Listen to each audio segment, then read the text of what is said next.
بسم اللہ الرحمن الرحیم۔ بخاری شریف کی حدیث ہے، ایک دن نبی کریم صلی اللہ علیہ وسلم لوگوں میں تشریف فرما تھے کہ آپ کے پاس ایک شخص آیا اور پوچھنے لگا کہ ایمان کسے کہتے ہیں؟ آپ صلی اللہ علیہ وسلم نے فرمایا کہ ایمان یہ ہے کہ تم اللہ پاک کے وجود اور اس کی یکتائی پر ایمان لاؤ، اور اس کے فرشتوں کے وجود پر، اور اس اللہ کی ملاقات کے حق ہونے پر، اور اس کے رسولوں کے حق ہونے پر، اور مرنے کے بعد دوبارہ اٹھائے جانے پر ایمان لاؤ۔ پھر اس نے پوچھا کہ اسلام کیا ہے؟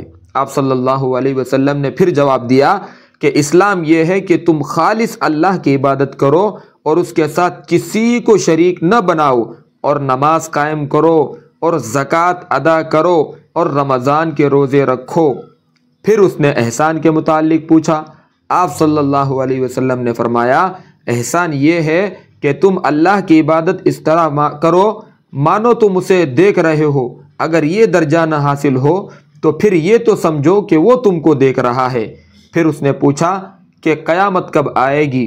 آپ صلی اللہ علیہ وسلم نے فرمایا کہ اس کے بارے میں جواب دینے والا پوچھنے والے سے کچھ زیادہ نہیں جانتا، البتہ میں تمہیں اس کی نشانیاں بتا سکتا ہوں۔ وہ یہ ہے کہ جب لونڈی اپنے مالک کو جنے گی، اور جب سیاہ اونٹوں کے چرانے والے یعنی دیہاتی لوگ ترقی کرتے کرتے مکانوں کی تعمیر میں ایک دوسرے سے بازی لے جانے کی کوشش کریں گے، یاد رکھو قیامت کا علم ان 5 چیزوں میں ہے جن کو اللہ کے سوا کوئی نہیں جانتا۔ پھر آپ نے یہ آیت پڑھی کہ اللہ ہی کو قیامت کا علم ہے کہ وہ کب ہوگی، آخر آیت تک۔ پھر وہ پوچھنے والا پیٹ پھیر کر جانے لگا۔ آپ صلی اللہ علیہ وسلم نے فرمایا کہ اسے واپس بلا کر لاؤ۔